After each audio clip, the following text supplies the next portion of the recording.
سؤاله الآخر يقول: إذا مات من لم يصلي وهو يشهد أن لا إله إلا الله وأن محمد رسول الله، فهل يرثه ورثته من بعده إن كانوا صالحين؟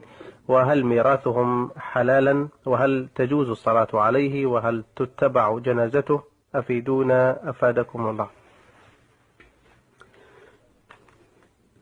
إذا مات من لا يصلي فإنه مات كافرا كفرا مخرجا عن الملة، ولا فرق بينه وبين عابد الصنم، لقول النبي صلى الله عليه وسلم في حديث جابر الذي رواه مسلم: بين الرجل وبين الشرك والكفر ترك الصلاة. فهذا كافر وإن قال أشهد أن لا إله إلا الله وأن محمد رسول الله، لأن هذه الشهادة كذبها فعله. فالمنافقون يقولون لا إله إلا الله، ويقولون للرسول عليه الصلاة والسلام: نشهد إنك لرسول الله.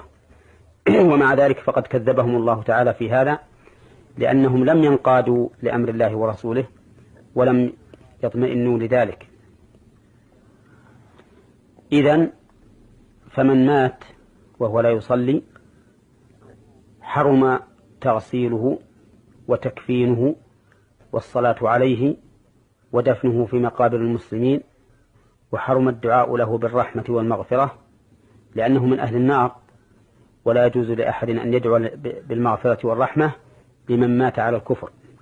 وكذلك لا يحل لأحد من أقاربه المسلمين أن يرثوه، لقول النبي صلى الله عليه وسلم في الحديث الصحيح المتفق عليه الذي رواه أسامة بن زيد: لا يرث المسلم الكافر ولا الكافر المسلم. إذن ماذا نصنع به؟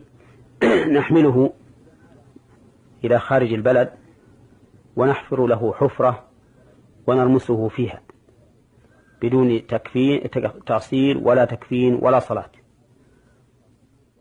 وهذه المسألة مشكلة عظيمة، لأنها قد توجد من بعض الناس وأهلوهم يعرفون ذلك أنه لا يصلي وأنه مات وهو لم يصلي، ولم يعلموا منه أنه آمن بالله وتاب، ومع ذلك يغسلونه ويكفنونه ويأتون به إلى المسلمين ليصلوا عليه، وهذا حرام عليهم لا يجوز لهم، لأنهم بذلك قد خانوا المؤمنين.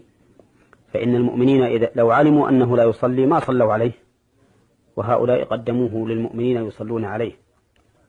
فأنا أنصح إخواننا المسلمين أن ينتبهوا لهذه المسألة العظيمة، كما أنني أيضا أدعو أولئك المتهاونين بالصلاة أن يتقوا الله تعالى في أنفسهم وأن يصلوا حتى يكونوا من المسلمين، فإن العهد الذي بيننا وبين المشركين الصلاة، فمن تركها فهو كافر، كما جاء ذلك في الحديث عن الرسول صلى الله عليه وسلم: العهد الذي بيننا وبينهم الصلاة، فمن تركها فقد كفر.